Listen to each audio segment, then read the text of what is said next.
Apa itu biopestisida? Biopestisida merupakan salah satu jenis pestisida yang dibuat dari agen biologis atau produk-produk alam yang digunakan untuk mengontrol hama. Tidak seperti pestisida yang terbuat dari bahan kimia berbahaya, biopestisida bersifat ramah lingkungan dan tidak memberi dampak negatif seperti pestisida konvensional.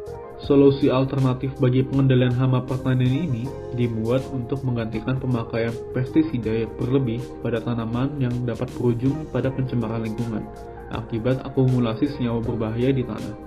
Dan kemampuannya yang tidak hanya membasmi hama, namun juga turut merusak tanaman yang ingin dilindungi. Saat ini, 90% biopestisida dunia mengandung toksin Bt. Namun, apa itu toksin Bt? Toksin Bt merupakan racun yang biasanya berada dalam biopestisida dan didapatkan dari bakteri Bacillus thuringiensis. Bakteri ini dapat memproduksi protein kristalin bernama delta endotoxin berupa kristal Bt. Toksin ini bekerja dengan menyerang saluran pencernaan hama seperti ulat dan serangga setelah tertelan, sehingga terjadi kerusakan sel dalam saluran pencernaan. Dengan begitu, serangga tidak bisa mencerna makanannya dan akhirnya mati.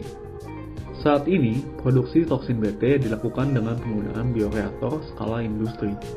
Produksi racun ini dilakukan dengan fermentasi dalam tangki-tangki bioreaktor yang memiliki kondisi terkontrol.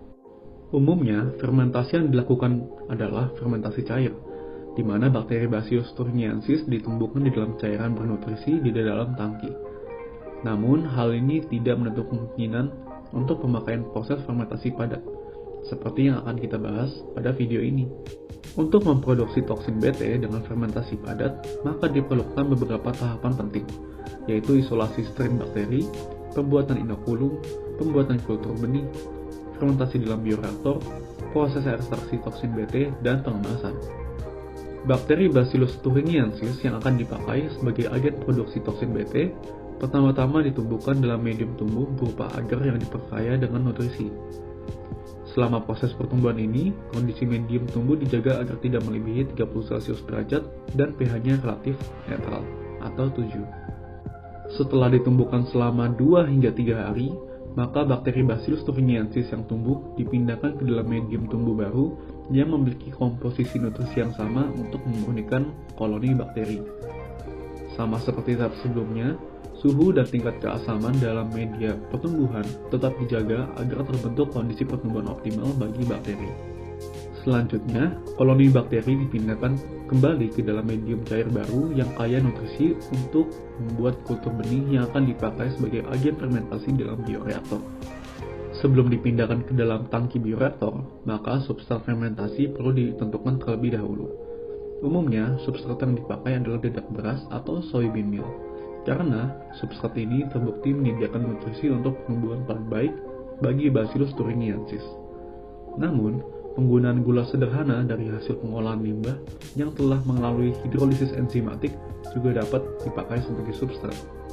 Jika kultur benih dan substrat sudah tersedia, maka kedua komponen tersebut dimasukkan ke dalam tangki bioreaktor, lalu fermentasi dimulai. Selama proses ini, parameter-parameter seperti suhu, kelembapan, pH, kadar oksigen, dan sebagainya harus dimonitor setiap waktu untuk menjaga kondisi fermentasi yang optimal.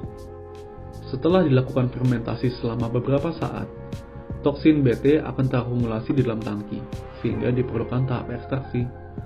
Karena toksin Bt diproduksi di luar bakteri, maka proses ekstraksi yang diumum dilakukan adalah dengan proses pengeringan, presipitasi dengan asam dan pelarut, flokulasi, atau enkapsulasi.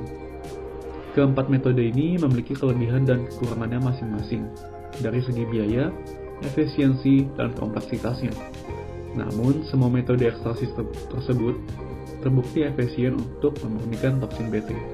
Dari fermentasi dan pemurnian tersebut, maka hasil pemurnian akan mengandung toksin Bt, spora, sel-sel Bacillus thuringiensis yang sudah mati, dan sedikit medium fermentasi dari tangki bioreaktor. Setelah dilakukan pemurnian lebih lanjut jika diperlukan, maka toksin Bt dapat langsung dikemas atau dicampur dengan senyawa lain untuk memproduksi biopestisida siap pakai. Sekian, terima kasih sudah menonton, silakan like dan subscribe. Dan jangan lupa untuk share video ini jika membantu. Terima kasih.